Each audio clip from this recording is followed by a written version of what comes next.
PM Modi आज उज्जैन में श्री महाकाल लोक का उद्घाटन करते हुए इसे राष्ट्र को समर्पित करने जा रहे हैं। उद्घाटन के बाद पीएम पैदल कमल कुंड, सप्तऋषि मंडपम और नवग्रह का अवलोकन करेंगे। पीएम के दौरे को लेकर मंदिर में कई खास तैयारियां की गई हैं। इसके अलावा मंदिर प्रशासन ने भी कई इंतजाम किए हैं। पीएम मोदी जब मंदिर में उद्घाटन के लिए पहुंचेंगे तो करीब 600 कलाकार साधु संत मंत्रोच्चारण और शंखनाद करेंगे। कॉरिडोर के मुख्य गेट पर करीब 20 फीट का शिवलिंग धागे से बनाया गया है। इस पर से पर्दा उठाकर औपचारिक तौर पर कॉरिडोर का उद्घाटन किया जाएगा। पीएम जिस श्री महाकाल लोक परियोजना का उद्घाटन करेंगे वो कई मायनों में खास है।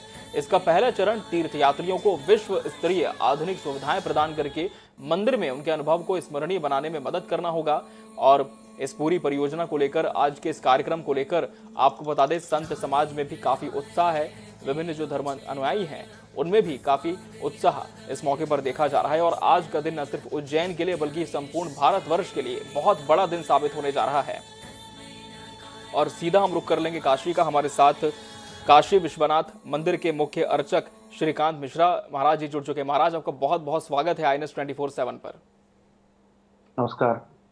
नमस्कार महाराज जी, आज का जो दिन है वो निश्चित तौर पर न सिर्फ धर्मनगरी उज्जैन बल्कि हम ये कह सकते हैं कि समूचे भारतवर्ष में अविस्मरणीय होने जा रहा है। सनातन धर्म के लिए आज किसी उत्सव से कम त्योहार नहीं होगा, क्योंकि आज महाकाल लोक का लोकार्पण होने जा रहा है।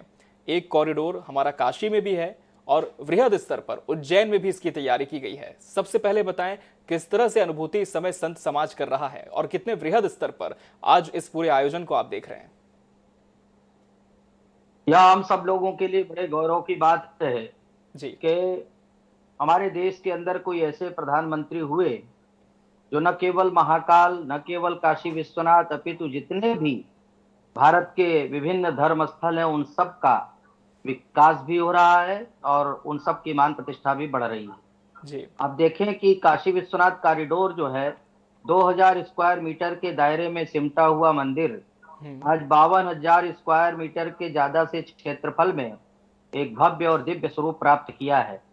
जगन्नाथ जी में भी कार्य चल रहा है, माँ विंध्यवासिनी के दरबार में भी काम चल रहा है, मथुरा में भी काम चल रहा है। माने देश के विभिन्न धर्म स्थलों का विकास हो रहा है, उत्कर्ष हो रहा है और आने वाले दर्शनार्थियों की संख्या निरंतर जो है वह वृद्धि प्राप्त कर रही है। आज काशी में आने वाले दर्शनार्थियों, पर्यटकों की इतनी संख्या हो गई है कि गली गली में छोटे छोटे जो लॉज हैं वो भी आपको सब फुल मिलेंगे। सारे होटल फुल मिल रहे हैं। आज महाकाल की नगरी में देवाधिदेव महादेव जहां पर विराजते हैं, महाकाल उज्जैन में, आज वहां पर भी उद्घाटन होने जा रहा है। यह हम सब के लिए बड़े ही गौरव का विषय है कि माननीय प्रधानमंत्री जी के हाथों से वहां भी उद्घाटित होने वाला है ये कॉरिडोर। जी तो आने वाले सभी दर्शनार्थियों के लिए एक सुगम होगा, भव्य होगा, दिव्य होगा। और जो भी, चूंकि इन सब स्थानों पर दर्शनार्थियों की संख्या में भी लगभग 10 गुना वृद्धि हुई है। जी अब विभिन्न धर्म स्थलों पर युवा पीढ़ी भी जाती है, अपने संस्कार और संस्कृति की तरफ सब उन्मुख हो रहे हैं। तो यह सब जो कार्य है नई पीढ़ी के लिए एक पाथेय का काम करेगा। बिल्कुल महाराज जी, आपने बिल्कुल सही कहा कि युवा पीढ़ी को हमारी धर्म से, संस्कृति से जोड़ने की दिशा में एक बहुत बड़ा कदम यह है। और इसकी सिर्फ सुंदरता ही नहीं है, बल्कि जितने भी लोगों ने अभी तक इस कॉरिडोर को देखा है, जो अभी तक वहां पहुंच पाए हैं इसके लोकार्पण से पहले, वो भी यही बताते हैं कि एक अलौकिक ऊर्जा का अनुभव यहां पर होता है। महाराज जी, हम आपसे ये भी जानना चाहेंगे कि उज्जैन में तो एक तरफ ये पूरा आयोजन होगा ही, जिसका विश्व स्तरीय प्रसारण भी होगा, काशी में आज के दिन को लेकर क्या तैयारियां की गई है? क्योंकि हमने देखा है कि भारत देश के विभिन्न ऐसे मंदिर हैं, शिव मंदिर है, जहां आज दीप प्रज्वलित किया जाएगा, महाआरती भी की जाएगी। काशी में आप लोगों ने और किस तरह के प्रबंध आज के दिन के लिए किए हैं? काशी विश्वनाथ कॉरिडोर का जो उद्घाटन हुआ था और जहां पर कि उद्घाटन करने के बाद जो उत्कृष्ट संबोधन दिया था आदरणीय प्रधानमंत्री जी ने, जी और आदरणीय प्रधानमंत्री जी देश के लिए तो प्रधानमंत्री हैं लेकिन हम सब के लिए एक हमारे प्रिय सांसद भी हैं। जी बिल्कुल। इसका भी हमें गर्वानुभूति होती है। हम्म तो जिस स्थान पर काशी विश्वनाथ कॉरिडोर का उद्घाटन करने के बाद एक संबोधन दिया था आदरणीय प्रधानमंत्री जी ने, वह संबोधन भी अपने आप में इतना इतना सुंदर था कि उसमें बहुत रिसर्च करने की जरूरत है। काशी के विद्वानों को जितना ज्ञान नहीं है उससे कहीं ज्यादा ज्ञान वहां पर नरेंद्र मोदी जी के भाषण के द्वारा जो है लोगों को प्राप्त हुआ। तो अपने आप में साहित्य, संगीत, कला का समावेश करके जिस प्रकार का उद्बोधन यहाँ पर आदरणीय प्रधानमंत्री ने दिया दिया था, जिस स्थान पर, जिसको चौक कहते हैं, चौक बना हुआ है जहाँ पर एक प्रशस्त स्थान है, जी। वहां पे एक बड़ी एलईडी स्क्रीन लगा करके आज सभी लोग महाकाल उज्जैन में जब आदरणीय प्रधानमंत्री जी उद्घाटन करेंगे तो उस भव्य और दिव्य नजारे को सब यहाँ पर बैठ करके उसका दर्शन करेंगे, आत्मसात करेंगे। हम्म। और भगवान श्री काशी विश्वनाथ का अभिषेक होगा, पूजन होगा, भव्य आरती संपादित की जाएगी इस उपलक्ष्य में।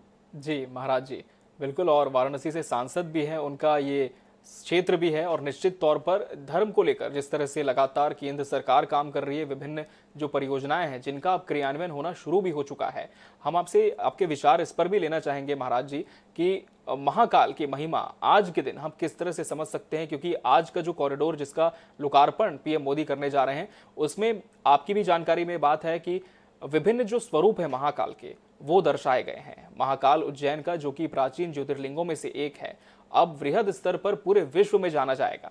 महाराज जी। उज्जैन्याम महाकालम, उज्जैनी नगरी जो है वो अपने आप में अनेक पौराणिक प्रकल्पों को सजे हुए, अनेक ऐतिहासिक तथ्यों को आत्मसात करके वहां पर स्थापित है। और वहां के जो अधिष्ठाता हैं भगवान श्री महाकालेश्वर, जो द्वादश ज्योतिर्लिंगों में अपना एक विशिष्ट स्थान रखते हैं। वैसे तो जितने भी ज्योतिर्लिंग हैं उन सब का अपना अपना महात्म्य, अपना वैशिष्ट्य है, लेकिन क्षिप्रा नदी के तट पर बसी हुई यह नगरी उज्जैनी, जो कि सप्त मोक्षपुरियों में भी है, और उन अयोध्या, मथुरा, माया, काशी, कांची, अवंतिका, पुरी, द्वारावती चैव सप्तैता मोक्षदायिका। तो अवंतिका जो है, अवंतिका पुरी कहा जाता है उसको, और वह 7 मोक्ष नगरियों में भी वह उज्जैनी है। उज्जैनी का अपना इतिहास है, अपना इसका पौराणिक उपाख्यान है शास्त्रों में वर्णित। तो वहां पर देवाधिदेव महादेव जो महाकालेश्वर भगवान श्री विराजते हैं, और उनकी अनंतानंत ज्योति, उनके अनंतानंत प्रकाश पुंज चतुर्दिक अनंतानंत ब्रह्मांड में प्रसृत होते हैं और सभी प्राणियों का कल्याण करते हैं। तो ऐसे महाकाल की नगरी में असंख्य अनगिनत जो है वो दर्शनार्थी और भक्त वहां पर जाया करते हैं। और देवाधिदेव में जैसे काशी का अपना महत्व है, वैसे ही उज्जैनी का भी अपना वैशिष्ट्य है। तो वहां पर जाने वाले जो दर्शनार्थी हैं उनको तमाम कठिनाइयां होती थी। अब उनके लिए वह जो दुरूह मार्ग था, या फिर जो उनको कठिनाइयां होती थी, उन सब से उनको निजात भी मिलेगी। और महाकाल के पास जा करके, उनके पावन चरणारविंद में बैठ करके, उनके पावन सन्निधि को प्राप्त करके, मानो उनके जन्म जन्मांतर, कल्प कल्पांतर, युग युगांतर के पाप ताप सद्य विनष्ट होंगे, जो पुण्य के भागी होंगे। और इस पुण्य को प्राप्त कराने वाले जो हमारे यशस्वी प्रधानमंत्री आदरणीय नरेंद्र मोदी जी हैं, उन सबको जो पुण्य प्राप्त होगा, उन सबको प्राप्त कराने के लिए उनको भी उसका दशांश फल प्राप्त होगा, और निश्चित रूप से उनका यशोवर्धन होगा। तो देवादिदेव महादेव भगवान श्री महाकाल से हम प्रार्थना करते हैं, नरेंद्र मोदी जी ऐसे ही शतायु हों, और जब तक इस धराधाम पर रहें, वो इसी प्रकार से हम लोगों के गौरव को, मान सम्मान को, हमारे जो धर्म स्थल हैं उनका उत्कर्ष करते रहें, और भारत को विश्व गुरु बना करके ही यह कार्य को पूर्ण करें। बिल्कुल महाराज जी। और पीएम आज जब लोकार्पण करने के लिए उज्जैन पहुंचेंगे, इसके बाद एक संबोधन भी उनका होगा, और आज पूरे विश्व की नजरें होंगी कि आज पीएम मोदी कौन सी खास बातें अपने संबोधन में कहते हैं महाराज जी। और यहाँ पर एक खास बात और भी है कि प्रतिमाओं का निर्माण तो किया ही गई है, लेकिन जिस तरह से हिंदू धर्म में 108 अंक का बहुत महत्व होता है, 108 स्तंभों का भी बहुत महत्व इस महाकाल कॉरिडोर में रखा गया है। हम इसके पीछे की जो धार्मिक वजह है, जो धार्मिक मान्यता है, वो भी आपसे जानना चाहेंगे। आदरणीय प्रधानमंत्री जब भी कोई धर्म स्थल पर जाकर के कोई इस तरह का कार्य संपादित करते हैं, तो वहां पर सांगोपांग इस विषय का विचार विमर्श किया जाता है कि शास्त्रीय मान्यताओं से आत्मसात ही सारे कार्यक्रम हों, शास्त्रीय मान्यताओं, मर्यादाओं को ध्यान में रख करके ही सारे कार्य किए जाएं। और उसी विचारधारा से जो श्री काशी विश्वनाथ भगवान के कॉरिडोर का जो निर्माण हुआ था, उन सब में जो भी शास्त्रीय विधि थी, उन शास्त्रीय मान्यताओं को ध्यान में रखते हुए, और जो शास्त्र विधान है उसके अनुसार ही सारे कार्यों को यहाँ पर उसी प्रकार से समुचित ढंग से संपादित किया गया था। और उन्हीं सब विधियों को ध्यान में रख करके निश्चित रूप से महाकाल की नगरी में भी, उज्जैनी में भी इस तरह के कार्य हो रहे होंगे। अब वहां पर कितने मंडप बनाए जा रहे हैं, कितने स्तंभ तोरण लगाए जा रहे हैं, इस सबका तो मुझे वो ज्ञात नहीं है, किंतु ये जरूर है कि पूरी शास्त्रीय विधान का ध्यान करके ही सब वहां पर कार्य हुआ होगा। बिल्कुल बिल्कुल महाराज जी। और 108 स्तंभ महाकाल प्रांगण में बनाए गए हैं और इसकी वजह यही बताई जा रही है कि सनातन धर्म में 108 अंक का अपना एक पौराणिक महत्व है, इसकी अपनी एक धार्मिक मान्यता भी है। महाकाल की नगरी उज्जैन में तो निश्चित तौर पर आज ये पूरा कार्यक्रम आयोजित होगा ही महाराज जी। और जिस तरह से आप बता रहे हैं कि काशी में भी इसका वृहद स्तर पर प्रसारण किया जाएगा, हम आपसे ये भी जानना चाहेंगे कि जिस तरह से काशी विश्वनाथ कॉरिडोर है, इससे बताया जा रहा है कि 4 गुना ज्यादा इसका वृहद जो है क्षेत्र होने जा रहा है। और बीते समय में हमने लगातार ये भी देखा है महाराज जी, चाहे हम काशी विश्वनाथ कॉरिडोर की बात करें, आज उज्जैन के महाकाल कॉरिडोर की बात करें, इसके अलावा यदि हम वृंदावन में भी देखें तो मथुरा कॉरिडोर का जिस तरह से सौंदर्यीकरण वहां पर किया जा रहा है, लगातार जो धर्म का क्षेत्र है, हम कह सकते हैं इसका व्यापक रूप एक भारतवर्ष की जनता को देखने के लिए मिल रहा है। क्या संदेश आप इस वक्त INS 24/7 के तमाम दर्शकों को देना चाहेंगे कि एक तरफ सरकारें तो अपना काम कर ही रही हैं, लेकिन आम जनमानस की जो भावना है उसे जोड़कर भी इस क्षेत्र पर अब बहुत ध्यान दिया जा रहा है? देखिए, जब आदरणीय प्रधानमंत्री जी काशी में आए थे तो उन्होंने कहा था कि काशी की पुरातनता को नष्ट किए बिना, यहाँ के पौराणिक महत्व से छेड़छाड़ किए बिना किस प्रकार से नए कलेवर में इसको संवारा सजाया जा सकता है, निखारा जा सकता है, और उसी का यहाँ पर पालन हुआ। जब यहाँ पर, जहाँ तक आप बात करते हैं, वहाँ से चौगुना क्षेत्रफल है तो निश्चित रूप से होगा, क्योंकि यह गलियों का शहर है काशी, और गलियों के बीच में जकड़े हुए थे बाबा विश्वनाथ, और उन्होंने कहा था कि हमको यहाँ पर इसका उद्धार करना है। तो लगभग 400 मकानों को लेना, उन पतली गलियों में उन सकरे रास्तों को प्रशस्त करना एक बड़ा दुरूह कार्य था जी। लेकिन बिना किसी विवाद के, बिना किसी विरोध के पूरे आनंद पूर्वक जो है यहाँ पर आनंदवन जो काशी कही जाती है, वहां पर इसका विस्तार हुआ। और आज माँ गंगा के तट ललिता घाट से लगायत देवाधिदेव महादेव के दरबार तक इतना सुंदर प्रशस्त स्थान हुआ है कि आने वाले हजारों हजार श्रद्धालु, लाखों श्रद्धालु यहाँ पर आकर के, और आप समझिए कि कम से कम 10 गुना पहले से दर्शनार्थियों की संख्या बढ़ गई है। उसका प्रतिफल क्या हुआ?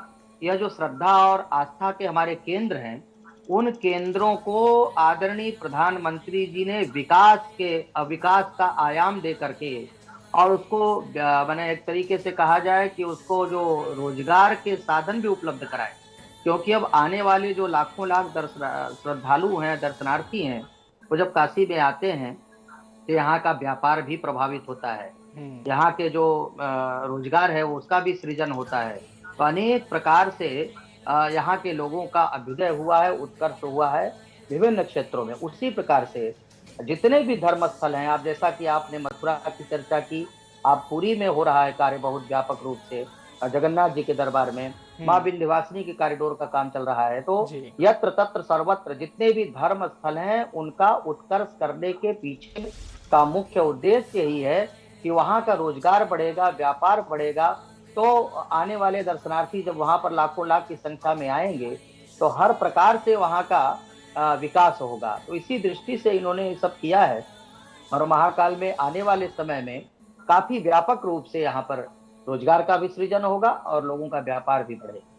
जी महाराज जी, बिल्कुल आपने बहुत बड़ी बात कही महाराज जी कि धर्म और पर्यटन निश्चित तौर पर बढ़ रहा है, लेकिन इसके साथ साथ वहाँ के जो स्थानीय लोग हैं उन्हें रोजगार का एक अच्छा साधन भी इसके माध्यम से मिल रहा है।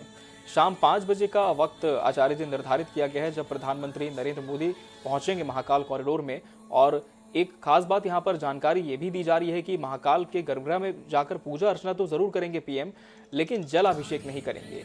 क्या इसके पीछे समय को लेकर किसी तरह की मान्यता है? इस पर भी आप प्रकाश डालें।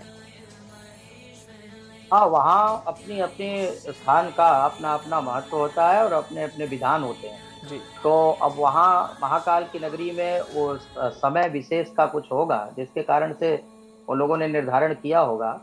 तो वो सब ठीक है, जो भी पूजा का विधान है उस विधान से ही। वैसे भी आप सब जानते हैं, पूरा देश जानता है, सभी देशवासी जानते हैं कि आदरणीय प्रधानमंत्री जी धर्म के प्रति कितने जो है वो आस्थावान रहते हैं, और यत्र तत्र जहाँ भी जाते हैं देश विदेश में जहां भी जाते हैं, वह वहां के प्रमुख जो धर्म स्थल हैं, प्रमुख जो पीठ हैं, वहां पर शीश जरूर नवाते हैं। जी। और इसलिए महाकाल की नगरी में इतना बड़ा कार्य हो रहा है। तो मंगलादीनि मंगल मध्यानि मंगलांतानि शास्त्राणि प्रथन्ते। शास्त्र कहते हैं किसी भी कार्य के प्रारंभ में मंगल, मध्य में मंगल और अंत में मंगल। तो इन्हीं सब मंगल विधान को लेकर के देवाधिदेव महादेव के दरबार में सायंकाल जाएंगे। कार्तिक मास का प्रारंभ हो गया है जी। और कार्तिक मास जो है बहुत ही पवित्र मास कहा जाता है।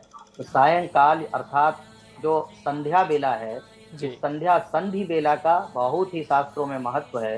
तो मैं समझता हूँ कि जब यह कार्तिक मास में संध्या के समय में वहां पर दीप दान करेंगे, तो जी। निश्चित रूप से हमारा देश जो है वो चमत्कृत होगा, पुरस्कृत होगा। और इसके प्रकाश प्रकाश पुंज देश विदेश में हर जगह यत्र तत्र सर्वत्र प्रसृत होंगे। और जब आए थे आदरणीय प्रधानमंत्री जी जी। काशी विश्वनाथ का दर्शन करने, तो जी। मैंने तो उनसे कहा था जी। पूजन के बाद कि यह जो आज का पूजन है, भारत के विश्व गुरु बनने की यात्रा का श्री गणेश है। और आप देखें कि अनवरत अबाध गति से भारत जो है वो उसका यश मान सब जगह बढ़ रहा है। आने वाले समय में देवाधिदेव महादेव महाकाल की कृपा से निश्चित रूप से भारत विश्व गुरु बन करके रहेगा। बिल्कुल, और इसी की उम्मीद प्रत्येक भारतवासी को भी है, आचार्य जी की भारत विश्व गुरु बने। महाराज जी, और जिस तरह से ये बिल्कुल सही भी है कि भारत का डंका आज पूरे विश्व में बज रहा है, और न सिर्फ भारत में इसका सीधा प्रसारण होगा आज इसके लोकार्पण कार्यक्रम का, बल्कि 40 देश ऐसे हैं जहां पर प्रवासी भारतीय रहते हैं, वो भी लाइव लिंक के माध्यम से इस पूरे प्रसारण को देख पाएंगे और बाबा महाकाल के दर्शन भी वो कर पाएंगे। महाराज जी, हम आपसे ये भी समझना चाहेंगे कि आज जो 11 अक्टूबर की तिथि है, हिंदू मान्यताओं में आज के इस दिन का और वो मुहूर्त जब इसका लोकार्पण किया जाएगा, क्या महत्व है, किस तरह के संयोग बनेंगे और किन वजहों से आज का जो दिन है वो निर्धारित किया गया होगा इसके लोकार्पण के लिए? तदेव लग्नं सुदिनं तदेव ताराबलं चंद्रबलं तदेव विद्याबलं दैवबलं तदेव लक्ष्मीपते तेन्द्रियोगम स्वरामि। तदेव लग्नं सुदिनं तदेव। जो देवाधिदेव महादेव के लिए निर्धारित कर दिया जाए, वही जो है सुदिन होता है और वही सुलग्न होता है। तो आज का दिन वैसे भी कार्तिक मास का, आज का कार्तिक मास की द्वितीया तिथि है। तो हर प्रकार से यह सुखद है, सुंदर है। और निश्चित रूप से भारत जी। तो हमारे साथ काशी विश्वनाथ मंदिर से मुख्य अर्चक श्रीकांत मिश्रा जी जुड़े हैं। महाराज जी, आपकी बात पूरी करें जी। हाँ, तो वो मैं कह रहा था ना कि यह आज का पवित्र दिन जो है, कार्तिक मास का वैसे तो हर दिन पवित्र है, जी। और लेकिन आज का विशेष दिन क्या है कि कार्तिक मास में बहुत सारे उपक्रम होते हैं पूजा पाठ के। तो हर दिन जो है वो बहुत ही पवित्र माना जाता है। तो आज का भी इसी दृष्टि से बहुत ही शुभ दिन है, शुभ मुहूर्त है, शुभ लग्न है। और इसका विचार करके ही आज का यह मंगल कार्य प्रतिपादित किया जाएगा। जी महाराज जी, बिल्कुल। और निश्चित तौर पर महाराज जी, उत्साह नज़र आ रहा है कि आज एक बहुत बड़ा दिन न सिर्फ उज्जैन के लिए है बल्कि काशी के लिए भी है।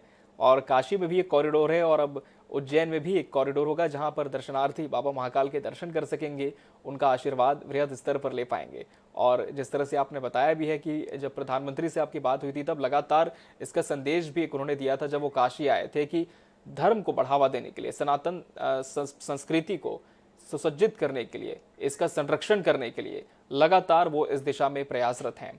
वर्तमान में यदि हम युवा पीढ़ी की बात करें और देश में जिस तरह से हाल फिलहाल में कुछ माहौल भी हुए हैं महाराज जी, उसे किस तरह से आप देखते हैं और कितनी ज़्यादा अनिवार्यता आप मानते हैं कि अब का जो युवा है, आज की युवा जो पीढ़ी है, वो सनातन धर्म के बहुत करीब आए? धर्मो रक्षति रक्षिता है। जी। अगर हम धर्म को संरक्षित करेंगे, सुरक्षित रखेंगे, तो हम भी सुरक्षित रहेंगे। स्वधर्मे निधनम श्रेय परधर्मो भयावह। जी। हमारा शास्त्र कहता है कि अपने धर्म में मर जाना ठीक है, लेकिन दूसरे के धर्म को अपनाना यह बहुत ही कष्टकारक होता है। जी। तो निश्चित रूप से जब हम धर्माचरण करेंगे, हम भीतर से और बाहर से दोनों से मनसा वाचा कर्मणा पवित्र रहेंगे, हम अपने जो पौराणिक जो शास्त्रीय जो देवता हैं, जो वैदिक मान्यताओं से परिपूर्ण जो देवता हैं, उनके प्रति हम विनम्र रहेंगे, श्रद्धावान रहेंगे, तो निश्चित रूप से हमारा विकास होगा, हमारे क्षेत्र का विकास होगा, हमारे समाज का विकास होगा, हमारे राष्ट्र का विकास होगा। और धीरे धीरे राष्ट्रकम विनश्यति बहुराजमराजकम, राष्ट्र जो है वो उन्नति के पथ पर, प्रगति के पथ पर अबाध गति से प्रगति करेगा। तो धर्म के प्रति एक जागरण, और धर्म को जिस प्रकार से आदरणीय मोदी जी ने केवल कर्मकांड तक सीमित न रख करके इसको व्यापक रूप से आयाम दिया है, इसके साथ विकास का एक पैमाना बनाया है कि किस प्रकार से धर्म स्थलों के उत्कर्ष से, विकास से वहां के जनमानस का, वहां के समाज का, वहां के क्षेत्र का विकास हो सकता है, इसको करके दिखाया है। और आने वाले समय में आप देखिएगा उज्जैन में, महाकाल में, जी। वहां का हर प्रकार से कैसे विकास होता है और किस प्रकार से वहां के लोगों की जीवन गति जो है, जीवन स्थिति अच्छी होती है, इसका यह एक बहुत बड़ा यह मील का पत्थर साबित होगा। क्योंकि यहाँ जब काशी में कोरोना काल में तो पूरा देश ही परेशान था, और जब काशी में इस प्रकार का कॉरिडोर का काम हुआ, तो आज आपसे मैं बताऊं कि आज गली गली में लोगों ने छोटे छोटे कमरे के उस घर को जी। लॉज बना रखा है, और उसमें भी सब बुकिंग फुल बताता है। और केवल किसी सीजन विशेष की बात नहीं है, बल्कि 12 महीना ये स्थिति हो गई है। तो यहाँ पर आने वाले दर्शनार्थियों की संख्या बढ़ी है, पर्यटन बढ़ा है, जी। व्यापार बढ़ा है, रोजगार बढ़ा है, और नए नए रोजगार का सृजन हुआ है। इसी प्रकार से आप देखेंगे आने वाले समय में जब जगन्नाथ जी का जो कॉरिडोर का काम चल रहा है पुरी में, जी। वहां भी उसका भी वो होगा, मथुरा में भी होगा, और उज्जैनी में जो हो रहा है महाकाल की नगरी में, वो आपके सामने है। जी। तो निश्चित रूप से इन धर्म स्थलों के प्रति, अपने सनातन धर्म के प्रति एक युवा पीढ़ी का झुकाव भी होगा, और वहां जाकर के एक सुखद अनुभूति प्राप्त करेंगे। क्योंकि जनसंख्या में लगातार वृद्धि हो रही है, जो छोटे छोटे मंदिर थे जिनके स्थान संकीर्ण हो गए थे, अब वहां पर इस बात की अपेक्षा की गई है कि इसका स्थान प्रशस्त हो, जिससे आने वाले जो दर्शनार्थी हैं, पर्यटक हैं, तीर्थयात्री हैं, उनको यहाँ पर आकर के एक सुखद अनुभूति मिल सके। जी महाराज जी, आपने समय दिया इतना हमारे चैनल को और अपनी बात रखी, बहुत बहुत धन्यवाद आपका हमसे जुड़ने के लिए। प्रणाम।